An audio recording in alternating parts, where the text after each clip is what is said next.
welcome back to another episode of OHKO, a Pokemon VGC podcast. The final Regulation G event for NA has concluded, and a lot of exciting stuff to talk about with two very wonderful guests, so I cannot wait to dive into today. Koraidon, Joe Brown, and we have none other than the champion and finalist joining us for today. We got Daniel and Joey. We'll start with you, Daniel. How are you doing after the weekend? Feeling great, but unfortunately had to come back and go to class, so... The worst. Grind never ends. Grind never ends. Are you in class, like, writing your notes, like, they don't know I just won a regional, like, you know? Winning a regional doesn't change the fact that I got finals coming up soon. That's true, that's true. Too busy, too busy. Joey, welcome in as well. How are you doing this fine Wednesday afternoon? Feeling a little under the weather, but other than that, feeling great. Could be worse, Joey. You could be Sierra stuck on a plane, feeling under the weather. At least you're in your room, you know, you can take a nap. Yeah, that is better. I was telling Joe Brown before the podcast, like, I was not feeling well the last couple of days. I was in bed all day yesterday with the migraine. On the flight back, I was feeling sick. And then talking to you, and you're like, I was under the weather, and Daniel was saying his roommate's under the weather, and I don't know, something might have been going around. EUIC flu part 2, but that's okay. That's okay. Hopefully you get to feel better. I'm feeling a smidge better, and we got a lot to talk about today. Of course, it is the conclusion of the Atlanta Regional Championships. Joe Brown, how much of it did you get to watch over the weekend? So I was working for the most part, but I was able to catch the last couple rounds every day. So I watched was it round 7 and 8 on day one, right? It was the first one was you and Len, and then Aaron and Rosemary doing Riley's game in the last round of Swiss, and then I did get to watch the finals. So like I woke up I'm a late sleeper, guys. I work late, so you know people always say, why don't you just go to bed early? It's like, oh well, if you work at 9 to 5, do you go to bed at 6 o'clock? No, like you gotta wind down, right? So I wake up late. I wake up to the news that my good friend Joe Garte is knocked out of top 4. No disrespect to you two, you know, obviously very happy to have you here. But that's what I woke up to, and I was like, oh, I'm heartbroken. I'm so sad. But then hearing the story and watching the finals of you two with the same team and working together, and like the finals match was like super hyper offensive and stuff. I think it made for a great story. So I'm happy that that's the narrative I woke up to. It was a fun one to watch. I want to talk about the team very first thing, because Joe Brown's talking about Ugarte being like knocked out of the tournament. I mean, the match too, like, let's talk about that, because that match, it didn't really necessarily seem close. Like, the team just seems absolutely busted. Like, was this like Joe? Yeah, like talk about the team. Like, how did Noda like that bring for this meta? Is it a team you've been working on for a little bit? Is it something like, oh, we're in the perfect spot meta wise, or like, why this team now? Okay, the game versus Joe was like, the matchup was pretty in my favor, and I just didn't play very well, and I got bailed by Thunderwave misses. But the team was more of a meta call than anything else. Is like 2 weeks before the regional was a Stockholm regionals, and I watched that, and I saw Roberto Parente's Iron Crown on stream versus Oliver Escalon and the Kyogre team, and I watched this Terra Water Calm Mind special attack booster Iron Crown basically soloing the matchup, and I thought that was pretty cool. And then after Stockholm, the Hard Trick Room won, and looked at all the top teams. Like all of them have like a Smeargle or a Rock Pawn or a Sash Whimsicott or a Chen-Pao, something that would die to a Tachyon Cutter through their Sash. So I wanted to build around Iron Crown and Didi. Excuse me. Where was I? What about Iron Crown and Didi? And so I originally tried Kyogre with it. By that I mean I put it in the builder, and then I realized there would be no Pagos matchup, so I threw that out the window. And then I got in a call with Dylan, and he. Oh, by the way, the four of us brought this team: myself, Daniel, Dylan, and Riley, and 3 of us made top cut, which is pretty cool. It's crazy. That's awesome. Anyways, me and Dylan got in a call, and he suggested Koraidon because it deals with like the dark types that Psy Spam can't deal with. And so we like that. We wanted a grass tweak. Also, Roberto Prente had the Koraidon on his team, and so we wanted a grass type on there. Roberto had a Venusaur. I think that was originally Justin Knox's team.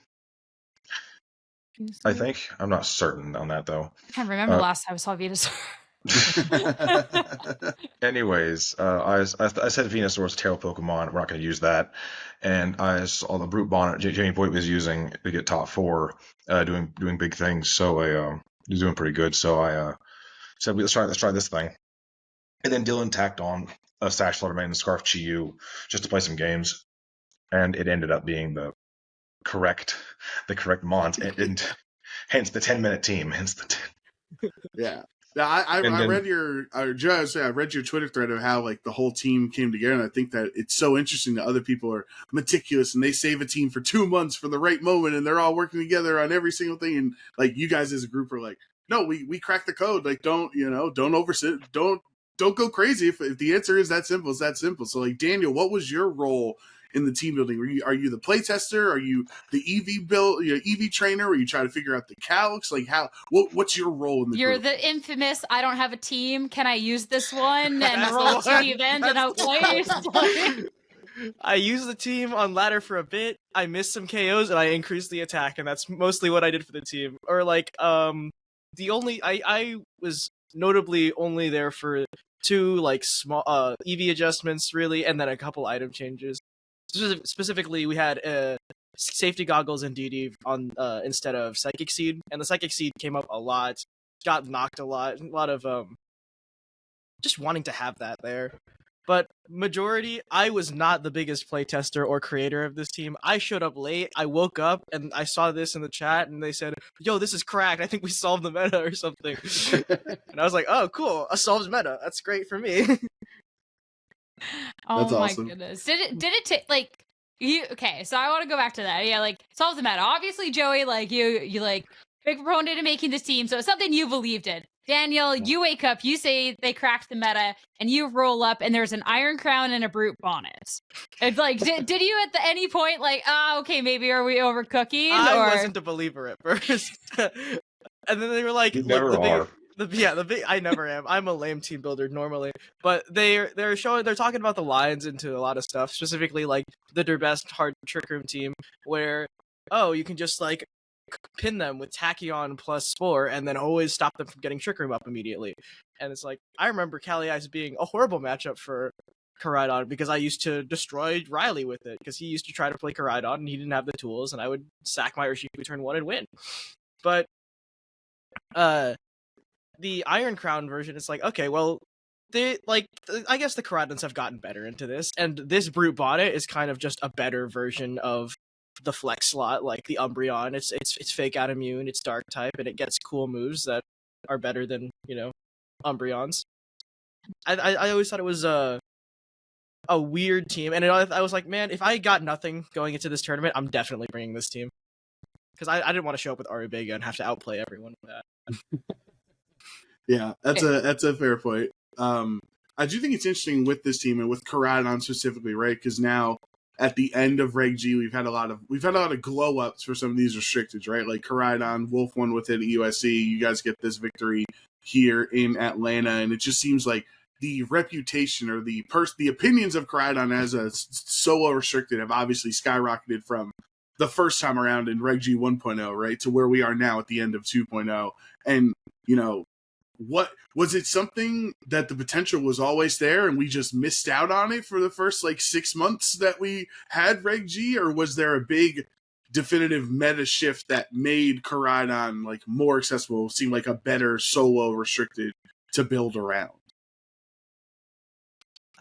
I mean, obviously, there's probably multiple parts to that. I was a Koraidon hater early on because I was a big proponent of Calyrex Ice Pelipper, and back in the day, the tools weren't there for the Koraidons to beat that. And I guess obviously the Pelipper shift had it is definitely not on most teams. Pelipper had incredible usage early on. I think a lot of the Miraidon also, it's just trying to just get outpaced a lot of the times when they just start taking KOs too quick. But yeah, you'd always have to tech for matchups rather than, having by default good ones. And I think just having a couple tools that shift matchups in your favor, and then everything starts to like come that way. I don't know. Like Koraidon is it was definitely run different in this than it was on a lot of other teams, where it was the centerpiece on a lot of other teams. And this team, it's like, okay, well, sometimes Iron Crown just gets to run away with the game, or sometimes you can just play the Flutter Chi-Yu mode that you would on like an Ice Rider team or something, and then have a Koraidon on the back, and now these guys are better than normal. Oh, fair. I want to talk about the run a little bit. Sorry, I've been looking back at both your guys' player history throughout the event and stuff. Kind of find a trend in like the losses and whatnot. So, I mean, Joey first, like talking about this team that is like quote unquote, like I just solved the format. Like, how do you feel for the team like throughout the tournament run? Like anything in particular that was then maybe overlooked that was just like, oh no, like I got to avoid this. I know at one point you guys played the same Zamazenta guy with different results for both of you. Like, is that something you guys like? You take the loss and then you can tell Daniel how to beat it later on, or sort of, a little bit. So I started 3-0, feeling pretty good, and then I took 2 fat L's. One of them was to Z, where I just got like outplayed. It was just RB again. I just got outplayed. And the next one was like it was a Jolly Zamazenta with a Spec Slaughter main, and I got lucky game 1 and then played like dirt game 2, and then game 3 I got Heatwave burned my Koraidon. Oh, wow. And then I told Daniel like what I figured I found like what the best lead probably was when I used game 3. And so when he pulled the pairing up, I got like I think round 8 he had that. I think. yeah. And then I won out the rest of day 1. It's really funny actually because Daniel I think pulled a Calyrex Ice Rider with Pelipper, and Calyrex had Facade, not Trick Room. And he pulls this guy and beats him, and then he immediately pulls me next round. And then I beat him as well, but in a different way. He was expecting like the way Daniel did it. I don't know how Daniel did it. I just know he played a Facade Calyrex. I was like, this is probably the same guy. And then day 2, I played the Pogo Screamtail Heatran team twice. The first one, I had to figure out the matchup because that was when we lost to in testing because the Heatran is so annoying. Because, like, we can't really touch it outside of, like, Koraidon's collision course. So it's about, like, I figured out that's about, like, using Brubana and Koraidon to, like, spore things and fighting move. You just click fighting moves until something terras. And then, so I was a close game versus Rogov, and then I beat the next guy handedly because I figured it out. And then the next round, just Shadow Rider, I won that one. And then Top Cup Justin Burns, that was like more a Peli Ice Rider. Typically a bad matchup for Koraidon, but like for our team, it didn't feel bad at all. Like Landorus and Pelipper gave us some issues in testing, but like in the tournament, it didn't feel that bad. Like, okay. Burns. Game 1, he locked into Sludge Bomb with the Scarf Landorus, and it was my Brubon. I called my protecting the crown. I protected my crown, but I lived the Sludge Bomb and support the Lando. It's just like, okay, locked into Sludge Bomb now. It's like my crown's just gonna go crazy. My crown. Mm-hmm. And so I won that one, and then Toxic Team versus Leonard Craft on stream that day. Daniel played Leonard the round before, and told me what Leonard brought and like what our probably best line is into that. That's probably one of our worst matchups is Leonard's team because if the Torn wasn't there, it's so free. But the Tailwind and the Rain Dance make it so much harder because Koraidon obliterates that entire team beside unless if the sun's up. Yeah, because he can get faster than me with the Tailwind, like he can threaten the Iron Crown a lot. He can threaten the Koraidon. Like, I had to get lucky to win against Leonard. And then, top 8, Koraidon. He had ability to shield Koraidon, but I did clear him. I just icy winded him, and like, I had the advantage there.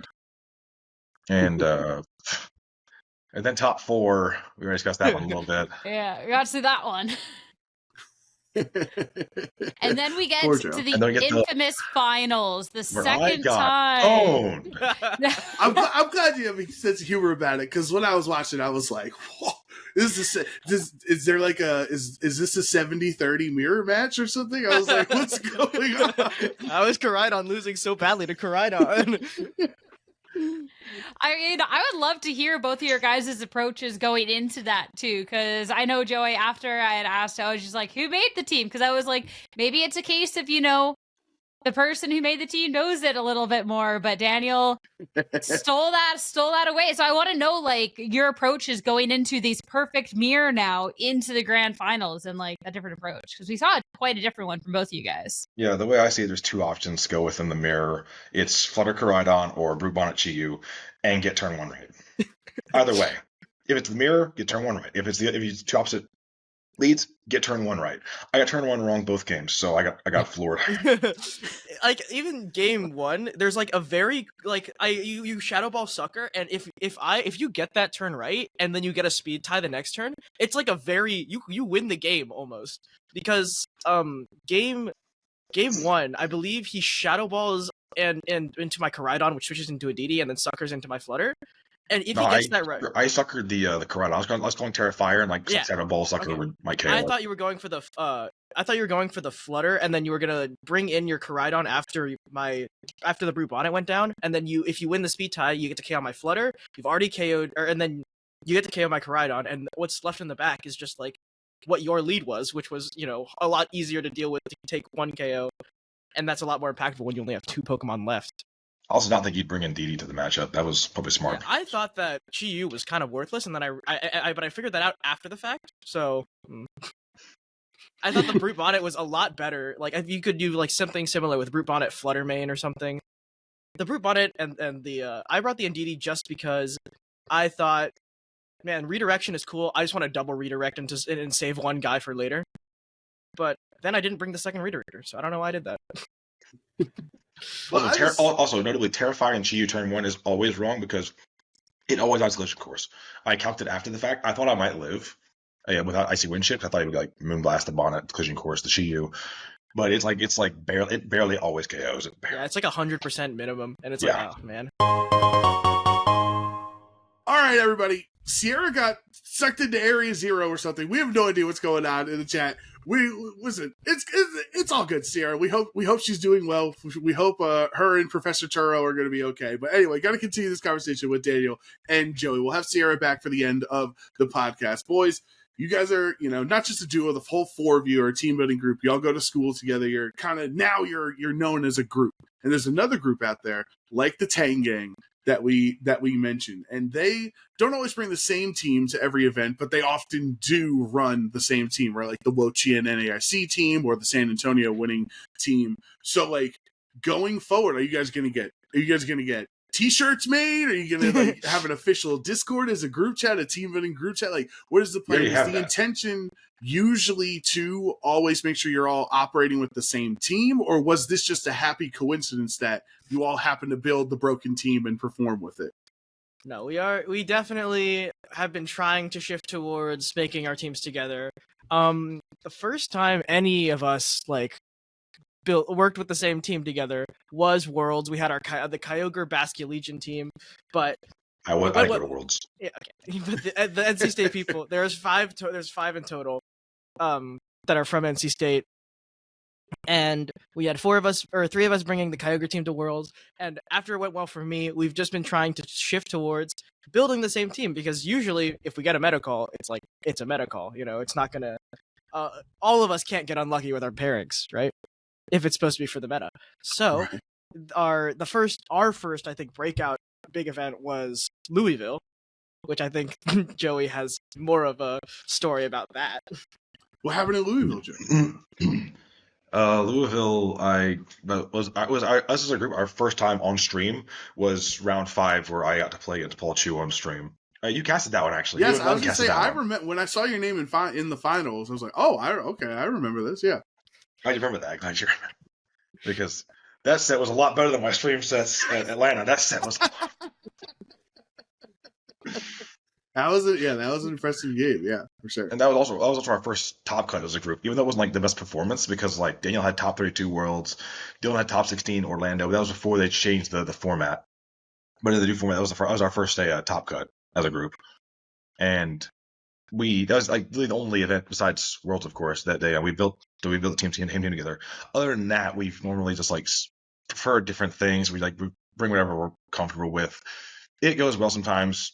Usually doesn't go as well as when we build as a group, though. Especially, I think after Atlanta, I think we'll continue building as a group a little more often, a little more. I would hope so. I mean, clearly the proof is in the pudding here. But I want to talk about that Worlds team because I was looking because I remember in the accomplishments and seeing Daniel you got top 32 at Worlds. So I looked back at that Basque Legion team here and I was like, oh wow, this is a pretty cool group. So how did this, for those who weren't familiar with Daniel's run, it was the Kyogre, Urshifu, Basque Legion, Serena, and Landers and Tornadus. So very much revolving around the Kyogre and having the rain set up for sure for most of your Pokemon here. So like what was that experience like at Worlds with obviously the greatest players in the world playing and you finishing top 32 and then you just got to go back to class. Like you got to go start the next semester after Worlds. What is that like? Well, that one was a bit like of a flashback because it's like I had to miss I had missed the first day of class when I got back and it's like, man, now I have to go like talk about the makeup work or like whatever, go over syllabuses and stuff. But Worlds, it is okay. It was a lot easier early on because I always had an issue with dealing with the stress of the games as they get harder and harder. It's why I've always like notoriously in the past sometimes I'd have good day 1 performances and then have a lot worse day 2 performances at NAIC and Charlotte specifically. But the Worlds one, it was like, wow, this is it's just a big confidence booster from after the fact because I had 2 win-ins potentially for top cut at the World Championships, but I lost them both. I was like, oh man, and then I snuck into top 32 with my resistance because all my opponents decided to do really well. So the big thing is, it's like, oh man, maybe I can fit in with this with these best in the world crowd. It's like it's a big jump from maybe I can fight to get a day 2 at these events to maybe I can win one of these finally someday. I did not expect. You never thought that. You never thought. I know. I never thought that it was going to happen like that. I never thought it was going to happen. I thought, maybe the next jump is top cut a regional, and then Joey did it, and I was like, okay, well now it's my turn to top cut a regional. I got to find out how to do that.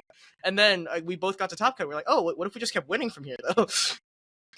Yeah, so that's I love it. I also love the teammate call out. Like, nah, you didn't think you could. Like, yeah, we broke the meta, but you didn't think you'd be the one. I never thought I was gonna be the one to win this event. I thought it was gonna be Dylan or Joey. I thought Riley had a ton of Koraidon experience. I figured he was gonna get his first top cut at some point.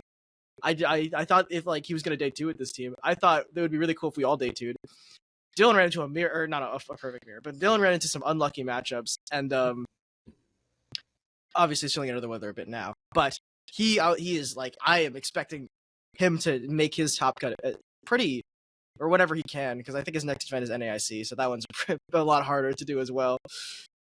Yeah, well, but I mean, don't say yourself short here, because this was one of the largest regionals we've had in North America, right? So I know NAIC is obviously a higher prestige, and you're going to have more international players attending, but like this is. You guys didn't just roll up to a small local and dominate Top Cut. There was like 900 people or something, right? Yeah, so still haven't won that local yet. So you won a regional before you won a local. Before I won a cup, I've won a challenge, but I've never won a cup. That's fair. No, that's fair. But like with the team, you're all at NC State. I hope this hope tighten the bond between you all and continue to build more. What's the plans for the rest of the season, like with the whole crew? Obviously, Danny, you got the invite, but like Joey, where are we sitting on the rankings? How are we heading to more regionals? Are we heading to NAIC to try to get that Worlds invite? How are we standing right now?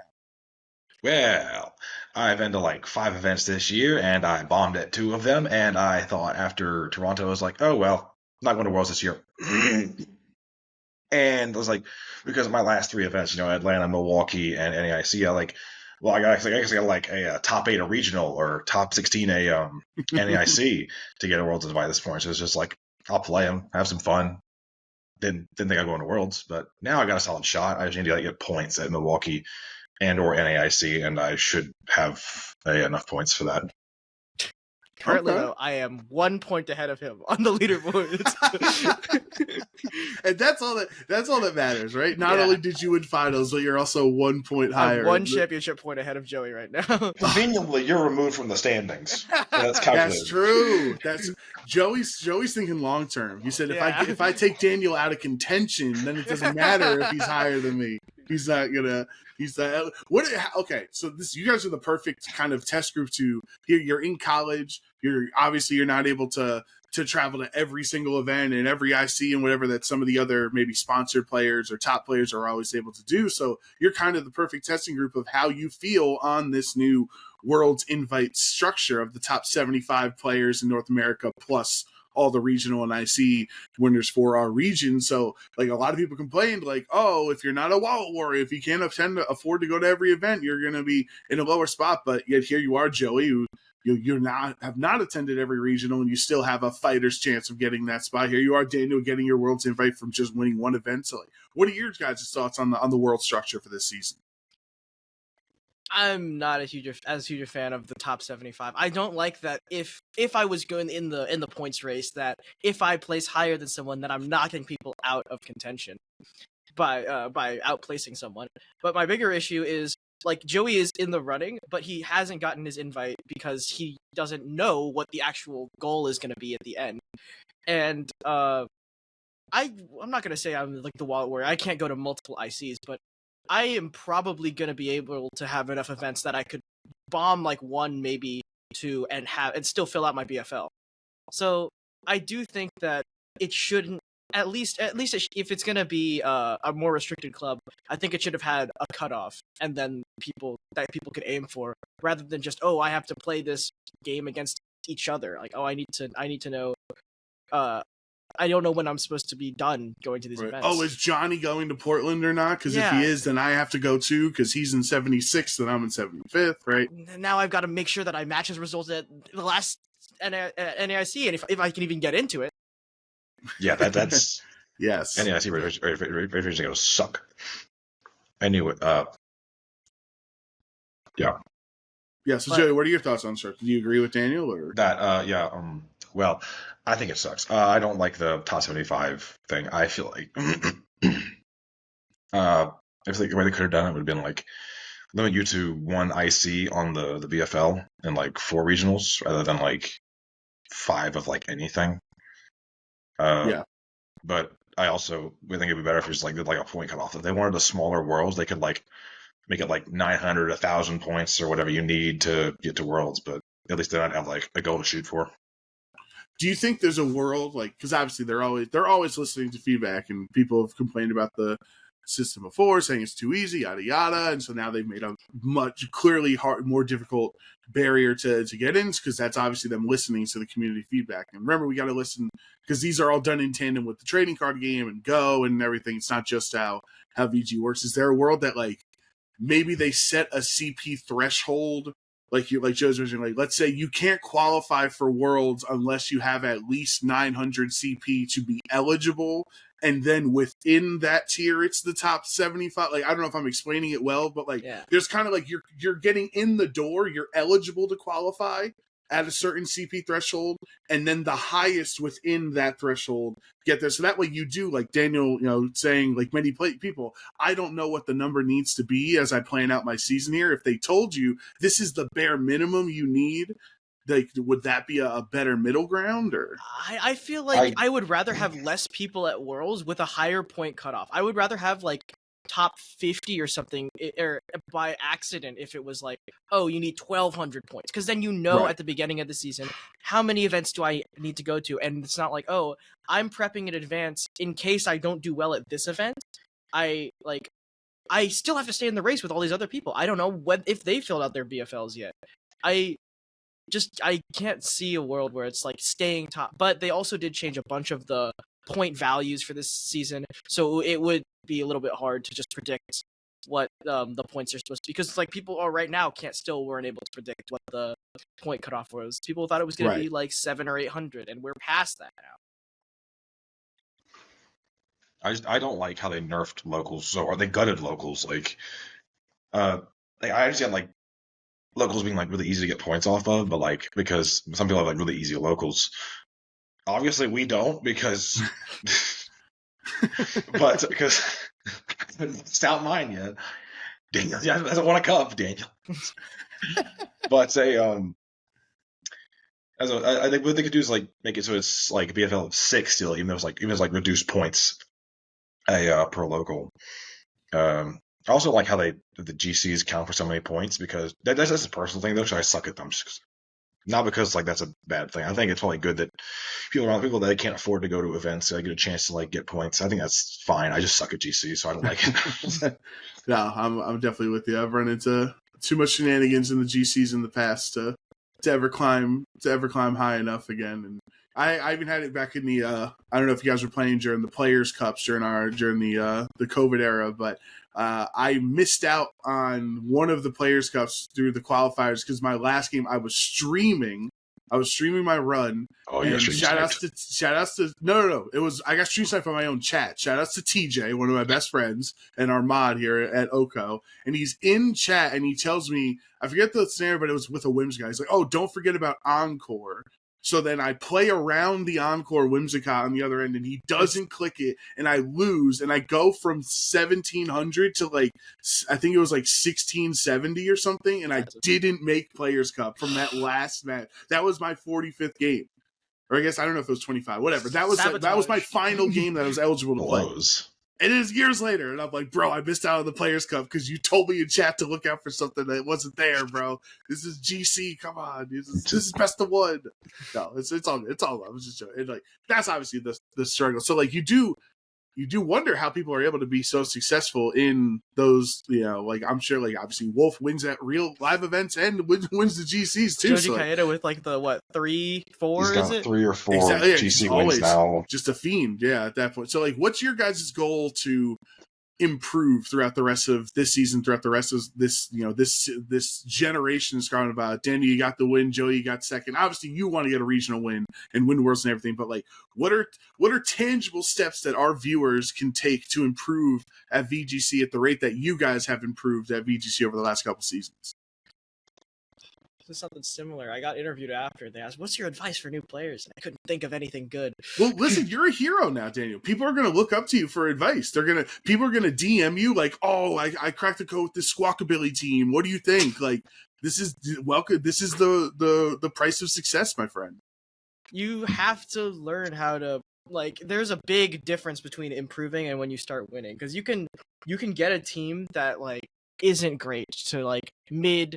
Probably not high ladder, but like to you can get higher on the ladder while going in the wrong direction. I know that I think early on Wolf said he did something similar when he got his second place with Executor or whatever at Worlds, and then he started building weird teams and learned the wrong lessons. Like it is like the hardest thing is like sometimes you just got to abandon what what you've been on for the you can't get to the moon by climbing successfully taller trees. Sometimes you got to start like actually using the good Pokemon and actually. Like, even if you're going to try and be a weird team builder, you still have to use some good Pokemon on your team. We had what's the weirdest team that's ever won, and there's still something great on it? Right. I'm thinking Michael Zhang's Sacramento team from, 2024. Well, it was like Como, right, Tyranitar, Psychic Tyranitar. Yeah. And it's like, it's like, even if they're weird pieces, they had good fundamentals together. He wouldn't use them because they were weird. He used them because they were right. And right. I've fallen into that trap many times. I remember the first time I built a team, I had Pincurchin on it, or in Reg B, and I unfortunately have to abandon that way of team building. I had a similar thing. My first regional I brought Superior. Nice. How'd that go? I got points at my first regional. I went 5-4. It was Charlotte 2024. See, take that, Daniel. You built Superior and get points with it. I got points with Pincurchin. Oh. Wait, hold on. That's way more impressive. Hold on. What was this Pincurchin set? I could see Superior popping off. How did you get points with Pincurchin? I think top 128 at Charlotte 2023 with eject button Pincurchin for an Iron Hands Friggraph team. I lost my winning into Enrique Grimaldo.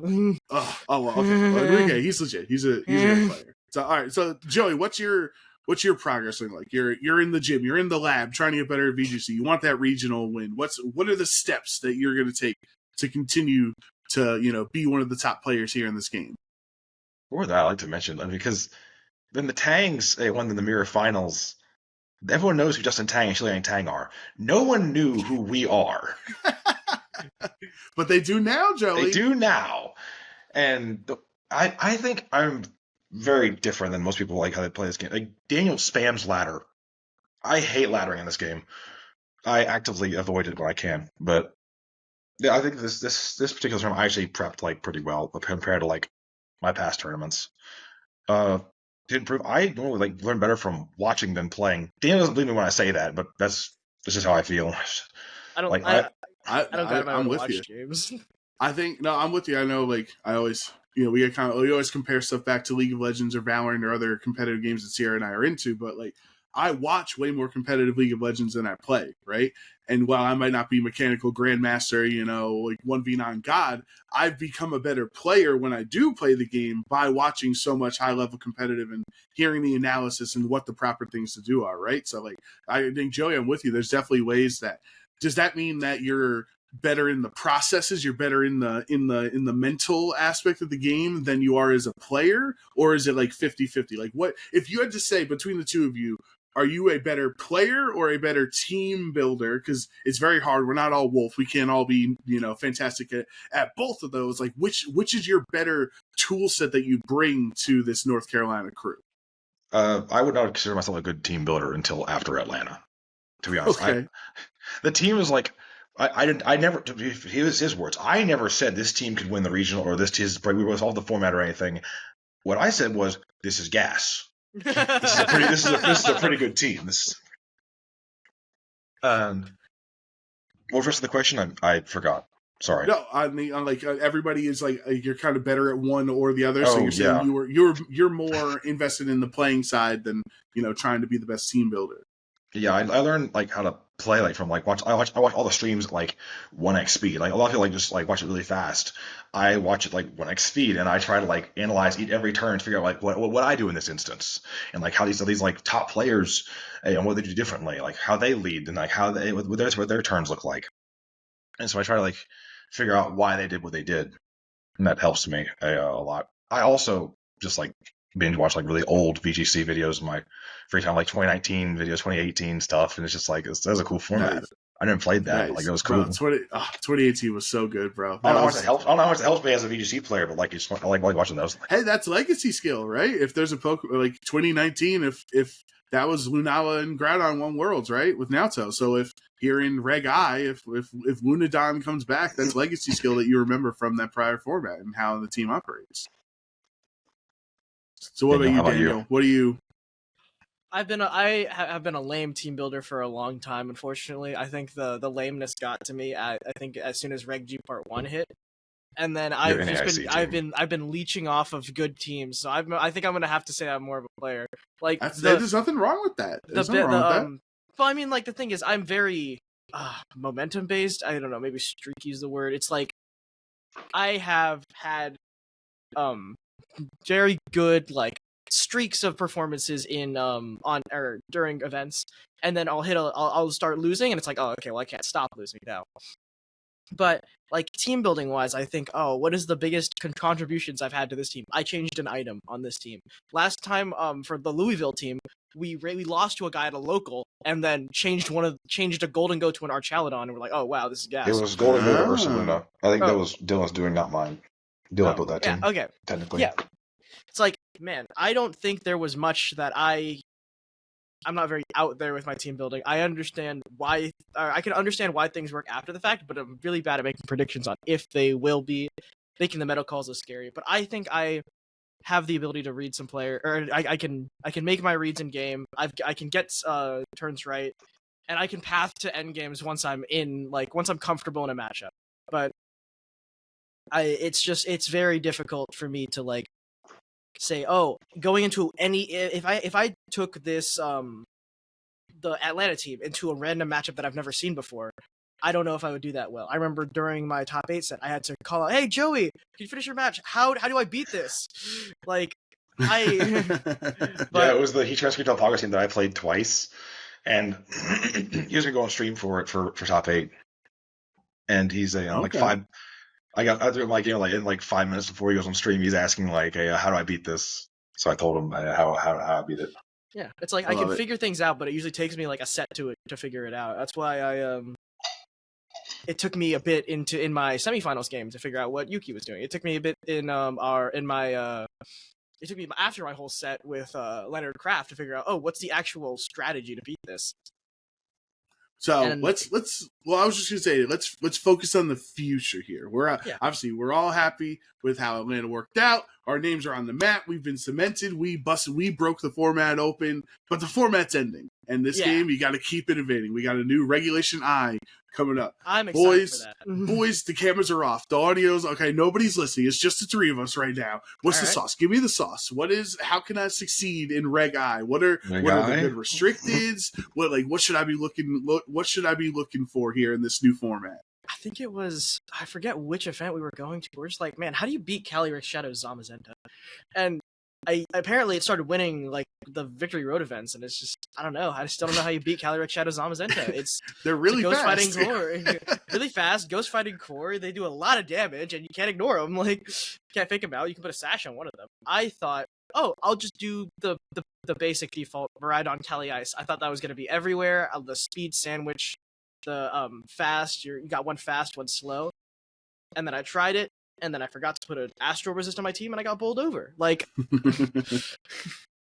I don't know how to. I don't know if I have enough experience in this meta. I think I played one Reg I game while Sierra was disconnecting, and while she was in Area 0, Daniel. Remember, we gotta keep it. While she was getting transported to Area 0, and like I looked at my rating at the end of the game, and like, dang, I'm not that high on the ladder yet. I have to. I think the sauce is gonna be. I do think Instant is going to be more prevalent in this format than he was in Reg G, because he definitely was like losing some sight at the end. Like, he was only 2 in top 8 of Atlanta, and I think that other than that, like, it's just going to be some weird stuff. I didn't expect Terapagos to be going good in Reg I. I don't know if I can make good predictions about anything other than the big statted horses being everywhere. Right. What do you think, Joey? My team for team building for Atlanta, it was like I used the results from like the last regional, like as well as like watching it, as well as like Lab Mouse were like the big things that helped me team build for Atlanta. But going into Reg I is like, Cali Shadow plus Zamazenta seems like a very, very oppressive duo, but I think Koraidon Shadow Rider has a pretty good matchup into it, like very favorable. But that's very hyper offensive, and so I don't know how to build that so well. But I'm sure the duo is very good, and people can like do really well with it.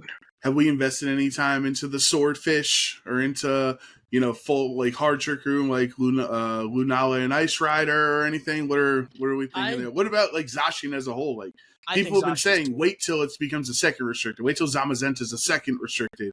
It's going to be better. What are our thoughts? I think Zacian's cool. I think he fills a flex slot. Hold on. Data first. It is because you guys have the same mind. You guys think the same thing. Daniel first, yeah. Okay, I was just saying that before, right after Worlds, it was like I had that Kyogre team or whatever, and they're like, oh man, when it would be the greatest last slot here before. It's like, man, we would have fixed all our matchups as a Zacian. And I was like, man, Swordfish has been around for a while. I guess it's cool to have just something that has a favorable matchup into Koraidon, but also gets to have spread damage on its team. Because it's really hard to put spread damage on a team when you don't have, if your restriction doesn't have it. Right. I'm surprised Swordfish hasn't seen more usage, but like at the same time, it's often like outclassed because both restrictions are slower than Calyrex Shadow Rider. But I feel like because Zacian really doesn't like to see Incineroar, but Kyogre obliterates Incineroar.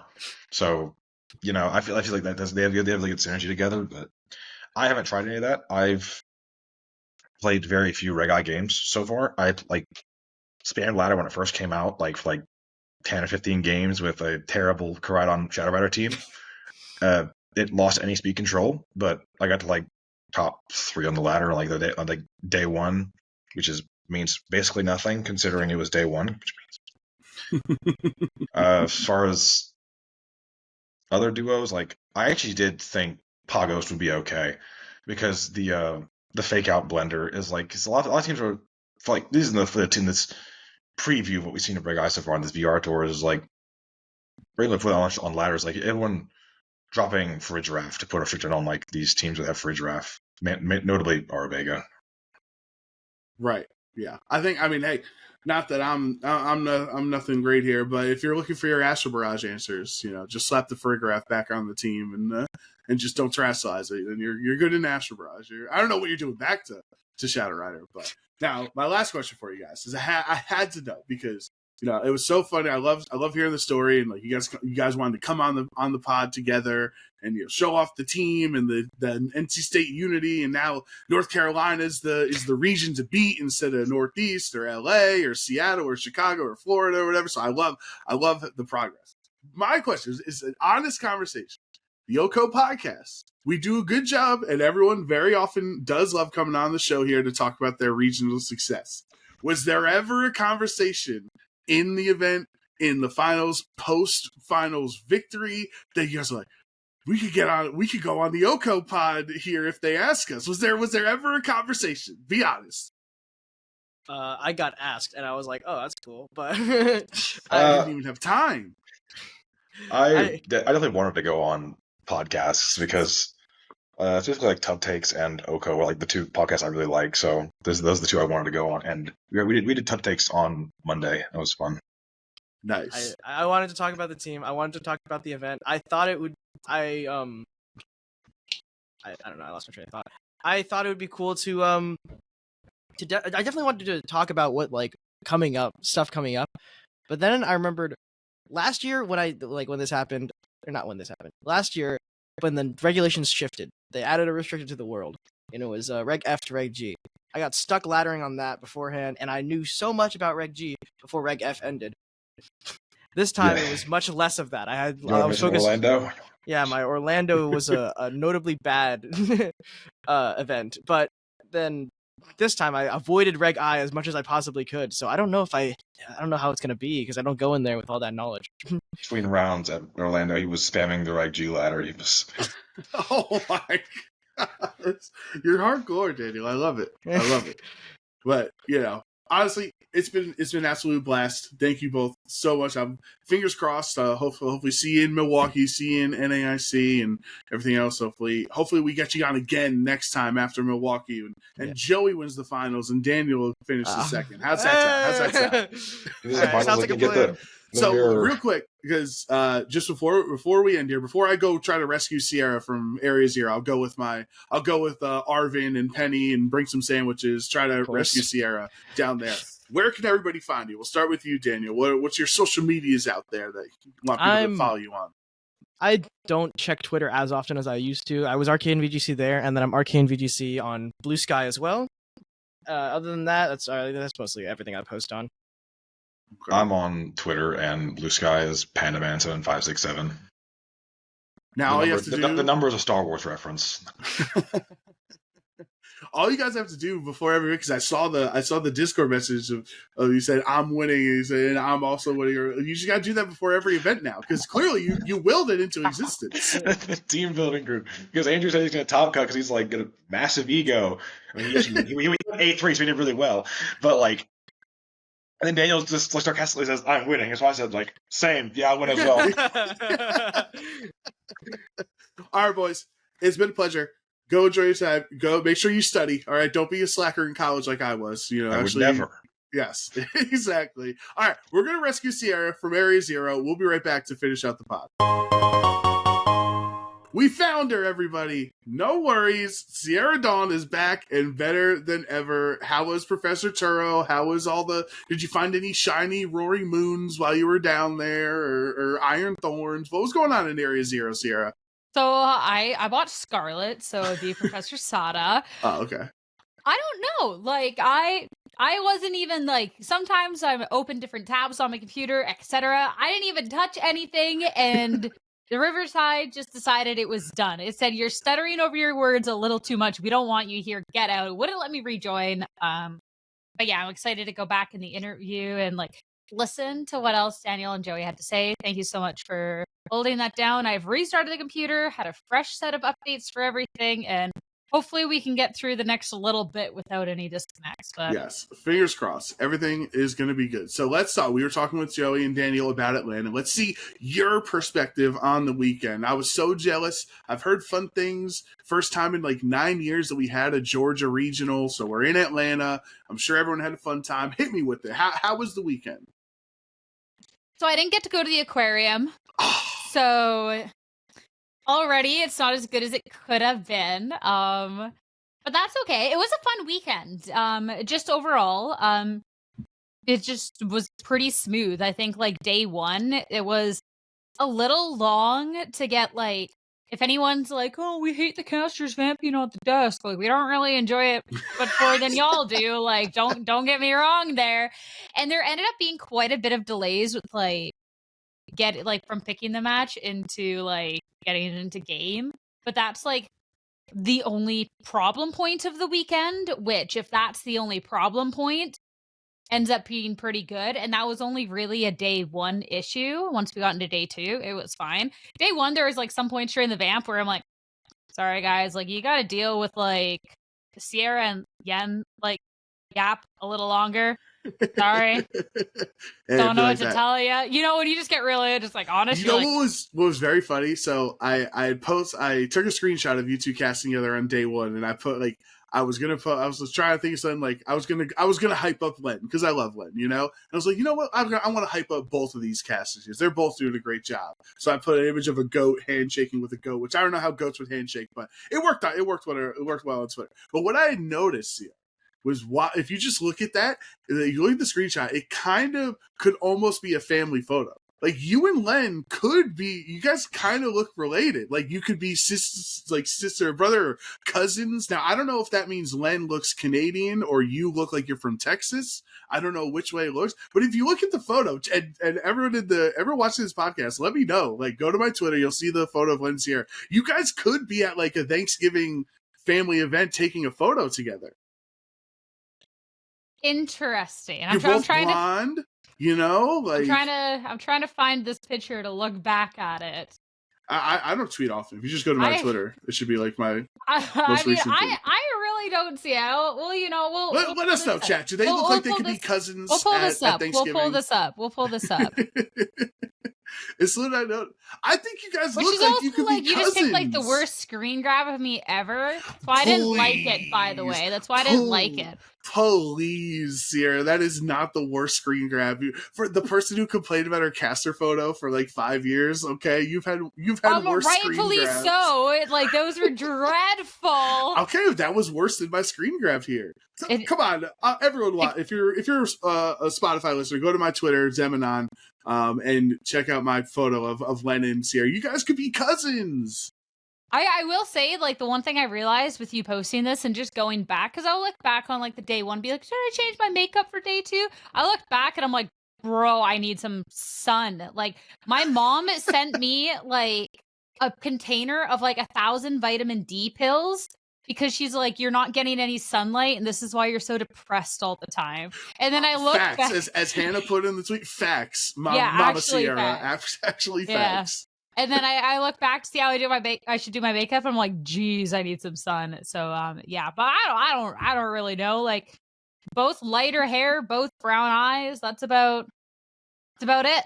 I think it could work. I don't know. How do you not like that is just so heartbreaking that you didn't even like. I called you a goat and you didn't even think, yes, let's go.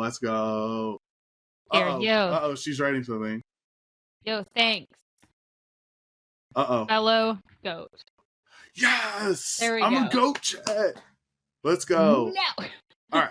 Yeah. All right. That was just my little tangent that I noticed when I took the screenshot. But you guys did a great job. I'm very jealous you got to work with Len all weekend because I love casting with Len. How are the vibes? How are the matches? Because we're at the end of Reg G, obviously. So, but we are still cracking the code with Daniel and Joey coming out with this new team, right? So how are the matches? So we picked a lot of Galarian Weezing, which normally, like, that's not really my favorite, and also Dondozo, which is also not my favorite. So beyond that being a very competitively viable team that I don't want to see, it ended up being fun. I think, too, when it's actually, like, different teams that end up making the runs, when you do have a cool story like Daniel and Joey's, that's just a really cool way to be ending off Regulation G. Obviously, when a format happens for so long, you kind of just get like format fatigue, and following along in a tournament as well. It's like you want to pick something that's kind of like more fun and creative, but like the same time where I have issue with that is if it's not actually true to what the meta is, then it's not an accurate snapshot of what's happening within the regulation. So I thought it was really cool that it actually was, hey, there is this really cool team, and it's also like breaking the format and is able to win. So I thought that having that together was a really, really cool thing. So I was pretty content. Yeah, I'm not content about. Go on. So talk about casting things. Day 1. So anyone who's listened to me cast a match where there happens to be a Pokemon with the Terra type of Fairy, I don't know what it is. You always mess this one up. I don't know what it is. I don't know what it is, but it always comes out instead of Terra Fairy, it's like Ferretary. Ferretary, yeah. Every time. Every time. Like, it has happened for multiple events. I do not know why. I know that I have like some like little speech quirks and stuff. My producers talk to me about it, but this is like the stupidest one. I always get called on it.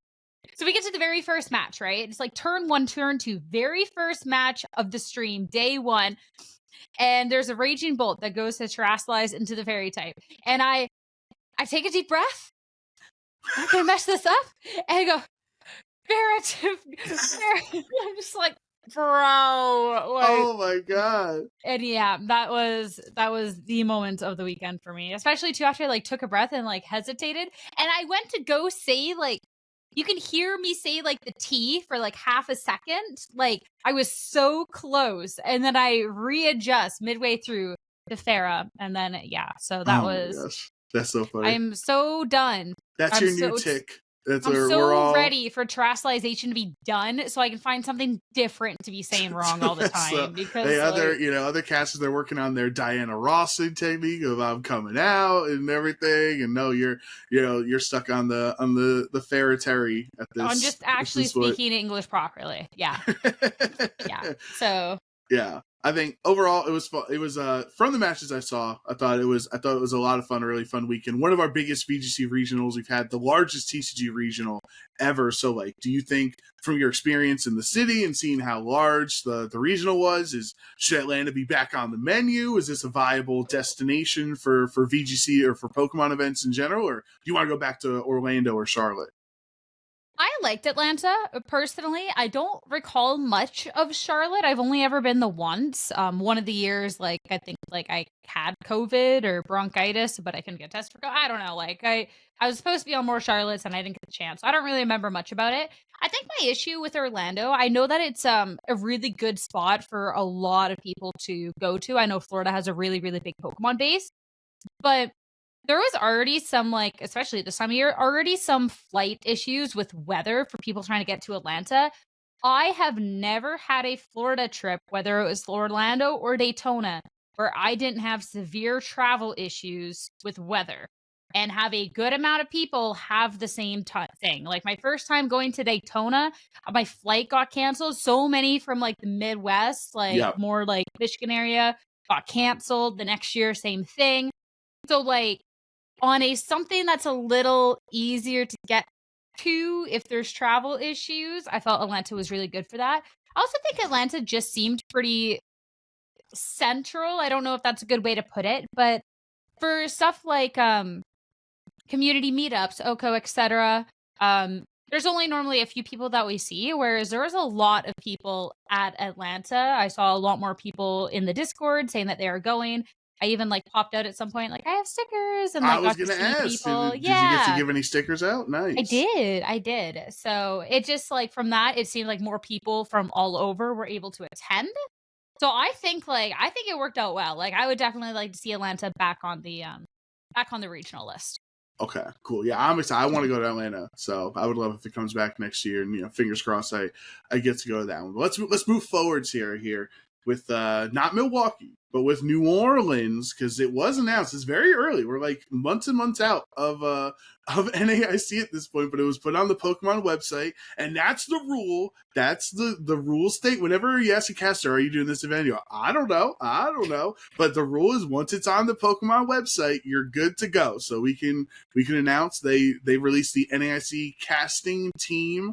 I am a part of the crew. I know our Discord had a fun, healthy conversation of trying to match the casters, and the best part, Sierra, is they're all wrong. I'm not paired with Len. I'm not paired with Scott. Not paired with all the other things. I am going to be one of the hosts for NAIC. So roles and other things to be determined at this point. Can't give away everything, but I'll be one of the hosts for NAIC. So I'm excited because I've never been to New Orleans, and it's one of my big destination cities I've always wanted to visit.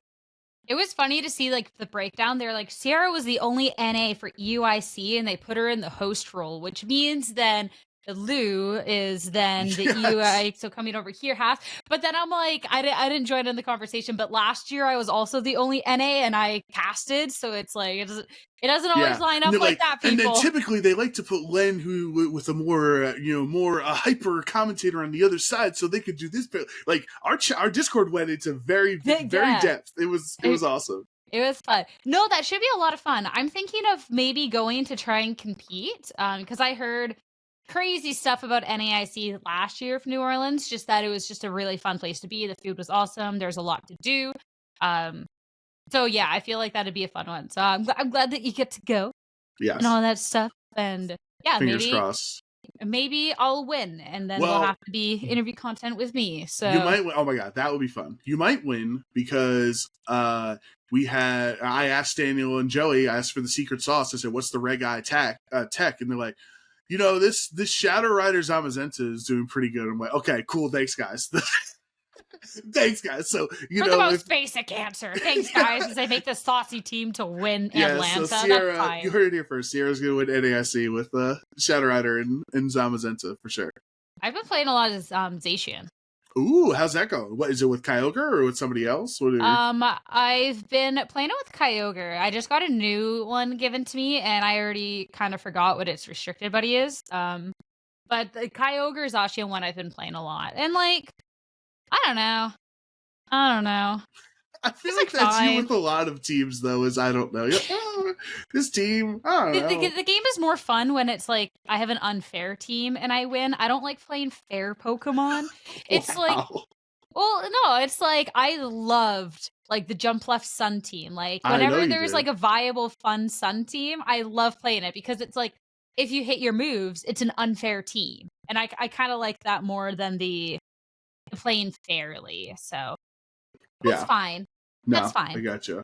But we're short on time here, but remember, we got a rule. We always have to end with our question of the week, Sierra. So for any of you, thank you so much for making it to the end of the podcast here this week. If you ever have any burning questions you would like to ask Sierra or myself, it does not have to be Pokemon related.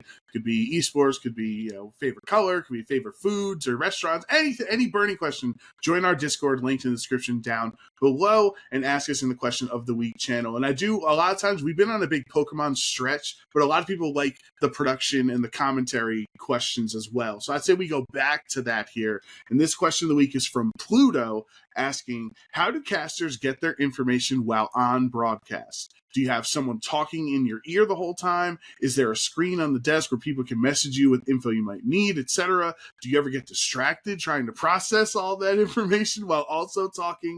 Multiple questions, but all great questions, Pluto. So we'll let Sierra, as she just went through the experience this weekend. How do you get information while on broadcasts? So when you're on the desk, you obviously headset on. So your producer has a button to talk to you at any point. And then if you're out like interviewing, so in the lounge, the host will always have a little earpiece in, or like when you're doing like the award ceremonies at the end, or ICs when you're on stage, you'll always have a little earpiece so they can talk to you. When you're on the desk, and only when you're on the desk, there's also like 2 laptops, one on each side, open with Discord. So that can be like casters can talk to each other, or we can talk to production. We also have a talk back button to talk to production, but like if we're on camera, like I think there's only been once ever where like I literally just kind of like turned away a little bit and like press like talk back to prod. It was like a quick like what's happening, because like I it was only when there was one laptop or like it wasn't. I don't think I've ever hit talkback while on camera. Yeah, it was like one of those like we've had no direction, we've been vamping for a million years, and it's like to the point of is there something wrong? And it was just like a little quick like what's going on, and then just like keep going on. It's like this, like everything's fine. But yeah, it definitely gets distracting at some points. It depends too on what the comm is. Like sometimes the comm is like quick, like standings, and then you're like, okay, into standings. But like normally, especially for the play-by-play, like the producer can talk to both of you or only one of you at a time. And normally it's the play-by-play that like directs like the before show. So they'll have like kind of like the run of show. Oh, we're going to go into prizing. Then we're going to go into leaderboards. Then we're going to go into standings, into this. And then the producer will tell you all this. So they might be giving you a full rundown while your partner's talking and you cannot hear them. And you're just like sitting there nodding and you're like, I really hope they don't ask me a question at the end of this, because frankly, I do not know a single thing that was said. And that's a very common thing for hosts. Even sometimes in interviews, especially like on stage, there'll be some times where somebody's like answering back a question and prod is like letting you know end of traffic. One last question, then throw to Dwee and Rose, your casters, or throw to Video Break, or throw this, and you're just like, I really hope that this question, like what they're answering, like is long enough that I could finish hearing what I'm saying to then catch the tail end of what they're saying, so I know what to answer. So it's a little difficult sometimes, but like it's one of those things that for on-air talent, like you get more and more used to. Like that's part of the training as well for it. Like especially if you're more in a host role, like you need to be very comfortable with hearing like 3 different conversations, and it's something like people will even practice. Yes. So they can actually be okay at.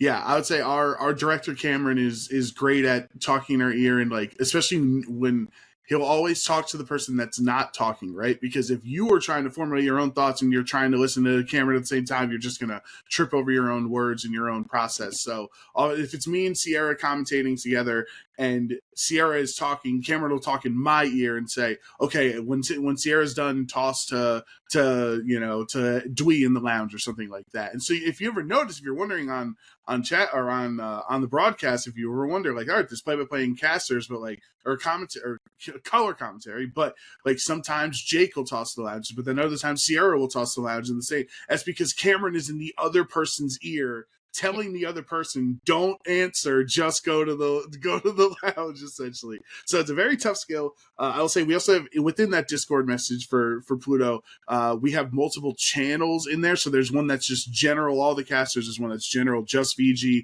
and then there's one for just the 2 people casting in the moment with production.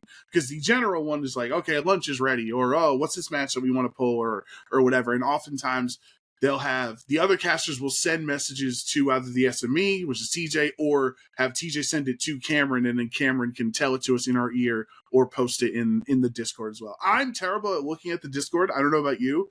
In my head, I always like forget to look at the Discord if there's been an update on like, oh, this Pokemon's move is wrong, or this is what this player's top 32 of this event instead of top 16. Like I'm bad at looking at Discord.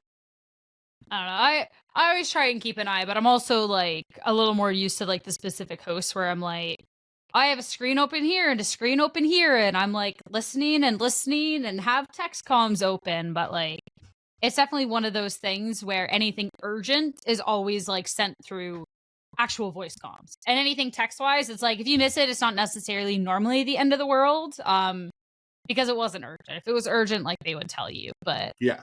And then I would say just the one other thing about them talking in their ears, the one thing I've tried to do the last couple of regionals that I've been on play-by-play for is having Cameron count me down through the break, like you see a lot of broadcasters do on TV and in sports, where they don't. A lot of times we say, "Oh, we'll be right back with round 8 here in Atlanta," and then the package will play, and then they go into the break, right? But when you watch traditional sports and you watch it on TV, they will talk through till that last second that it's starts like, okay, and the Lakers are here in the fourth quarter with a 5-point lead with 6 minutes to go. And as it says go is when it goes to commercial breaks. That's a skill I'm trying to improve on, and Cameron's been helping me there. And that talking when I'm trying to have a coherent point through the sentence to exactly 1 second left before the toss to break, and he's counting it down to me, like, that's a very tough skill to get better at. That one feels satisfying though. Like I normally don't do it for Pokemon because they don't have a requirement for us to do it. Though I would if they were like, we want to. Yeah. But there was a private broadcast I did where like it was like a 30-second like outro thing that they wanted at the end, and they'd be like, all right, send the outro. Then it was like 30 seconds of you needing to wrap up to exactly end on one. And you got to make that whole 30-second snippet sound good. You can't be like waffly, and like it is supposed to be like. And to wrap up our day today, we got to crown a champion in each one of our 3 games. And you got to make it sound good, but then to also end at one no matter what. Like, but you hit it and you're just like, you feel you hit a home run. You feel on top of the world. Yeah, like, it's a good one. It's a good one. But the counting's definitely hard.